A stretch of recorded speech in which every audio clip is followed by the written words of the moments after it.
दोस्तों बांग्लादेश और team India के खिलाफ दिखा जबरदस्त और रोमांचक मुकाबला। बांग्लादेशी बल्लेबाजों ने भारतीय गेंदबाजों पर टूटकर किया प्रहार। हर गेंदबाजों की हुई जमकर धुनाई। दोस्तों टीम इंडिया अपना विश्व कप में सभी मुकाबले जीतने के बाद अब बड़ी चुनौती देने के लिए बांग्लादेश को महाराष्ट्र क्रिकेट एसोसिएशन पुणे के मैदान पर उतर चुकी है। इस मुकाबले में बांग्लादेश ने टॉस जीतकर पहले बल्लेबाजी करने का फैसला किया। टीम के लिए ओपनिंग की शुरुआत करने मैदान पर तंजीद हसन के साथ लिटन दास उतरे। टीम के लिए पहला ओवर फेंकने जसप्रीत बुमराह आए और उन्होंने खतरनाक गेंदबाजी का नजारा दिखाया और केवल एक रन दिए। टीम के लिए दूसरा ओवर फेंकने आए मोहम्मद सिराज और शानदार अंदाज से गेंदबाजी कर रहे थे। बांग्लादेशी बल्लेबाजों को रन बनाने में काफी मुश्किल हो रही थी और भारतीय गेंदबाजों के सामने 5 ओवर में केवल 10 रन ही बना सके। जसप्रीत बुमराह और मोहम्मद सिराज टीम के लिए खतरनाक गेंदबाजी कर रहे थे। बांग्लादेशी बल्लेबाजों को रन बनाने का बिल्कुल भी मौका नहीं दे रहे थे, लेकिन 6 ओवर के बाद दोनों बल्लेबाज धीरे धीरे रन की गति को बढ़ाने लगे और एक के बाद एक चौके छक्के लगाना शुरू कर दिया। तंजीद हसन तो बेहद आक्रामक अंदाज में खेलना शुरू कर दिया। टीम के स्कोर को तेजी से आगे बढ़ाने लगे। उनके साथ लिटन दास भी भरपूर निभा रहे थे। टीम के कप्तान रोहित शर्मा विकेट की तलाश में 9 ओवर फेंकने के लिए हार्दिक पांड्या के हाथों गेंद थमा दी, लेकिन दोनों बल्लेबाज मैदान पर पूरी तरीके से सेट हो चुके थे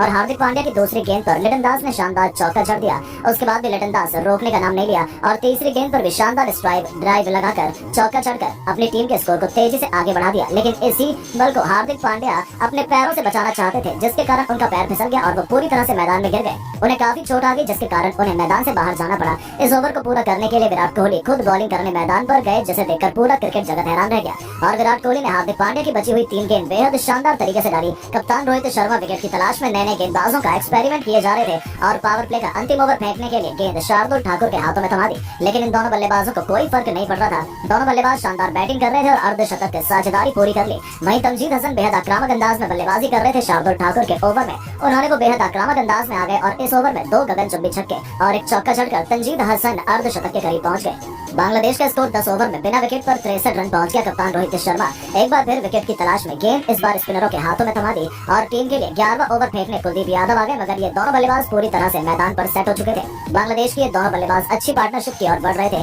भारतीय टीम को विकेट की ज्यादा जरूरत थी, लेकिन कोई भी गेंदबाज अपनी फिरकी से विकेट नहीं दिला पा रहा था। ये दोनों बल्लेबाज अपनी टीम के स्कोर को 13 ओवर में 82 रनों तक पहुंचा दिया। बेहद मजबूत स्थिति में बांग्लादेश की बैटिंग नजर आ रही थी। वहीं तंजीद हसन अपनी खतरनाक बल्लेबाजी के दम पर 41 गेंद में 50 रन ठोक दिए, जिसमें उन्होंने 3 गगनचुंबी छक्के और 5 चौके शामिल थे और अभी भी मैदान पर टिके हुए थे। दोनों बल्लेबाजों ने मिलकर 90 रन की पार्टनरशिप भी पूरी कर ली थी, लेकिन विकेट की तलाश में एक बार फिर से गेंद रोहित ने कुलदीप यादव को थमाई और उन्होंने उनके भरोसे पर खड़े उतरते हुए अपने ओवर की चौथी गेंद पर तंजीद हसन को एलबीडब्ल्यू कर पवेलियन का रास्ता दिखा दिया और बांग्लादेश टीम को 93 रनों पर पहला बड़ा झटका लग गया। वहीं भारतीय टीम ने पहले विकेट अपने नाम किया और तंजीद हसन 51 रन बनाकर पवेलियन लौट गए। अब अपनी टीम की पारी को संभालने के लिए नजमुल हसन शांतो मैदान पर आ गए। दोनों बल्लेबाज धीरे धीरे अपनी टीम के स्कोर को आगे बढ़ाने लगे। लिटन दास भी अपने अर्धशतक के धीरे धीरे करीब आ रहे थे और दोनों बल्लेबाजों ने मिलकर अपनी टीम के स्कोर को 100 रनों के पार 1 विकेट के नुकसान पर पहुंचा दिया। दोनों बल्लेबाज संभलकर बल्लेबाजी कर रहे थे और अपनी टीम की जिम्मेदारी को समझते हुए अच्छी बल्लेबाजी से रन धीरे धीरे आगे बढ़ा रहे थे, लेकिन कप्तान रोहित शर्मा ने एक बार फिर विकेट की तलाश में गेंद रविंद्र जडेजा के हाथों में थमा दी और उन्होंने अपने ओवर की अंतिम गेंद पर संतो को एलबीडब्ल्यू कर पवेलियन का रास्ता दिखा दिया और भारतीय टीम को दूसरा विकेट मिल गया। वहीं बांग्लादेश टीम को 110 रनों पर 20 ओवर में दूसरा बड़ा झटका लग गया।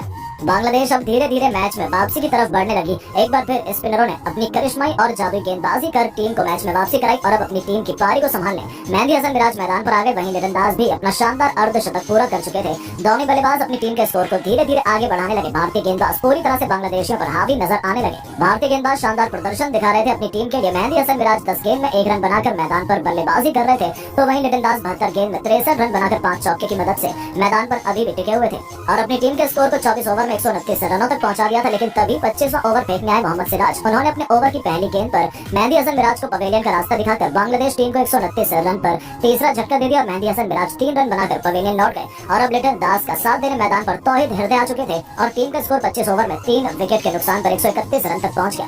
भारत की खतरनाक मैच में वापसी और गेंदबाजी देखकर यही लग रहा था कि बांग्लादेश टीम 250 से 280 रनों का स्कोर खड़ा कर पाएगी, क्योंकि टीम इंडिया के स्पिनर गेंदबाज शानदार फॉर्म में नजर आ रहे थे, लेकिन बांग्लादेश की बल्लेबाजी अभी बची हुई थी। कई बल्लेबाज मैदान में अभी बैठे हुए थे, इसलिए बांग्लादेश भारत के सामने अच्छा स्कोर खड़ा कर सकती है। लेकिन दोस्तों, आपको क्या लगता है इस मुकाबले में कौन सा भारतीय बल्लेबाज शतक लगाएगा? नीचे कमेंट करके जरूर बताइएगा।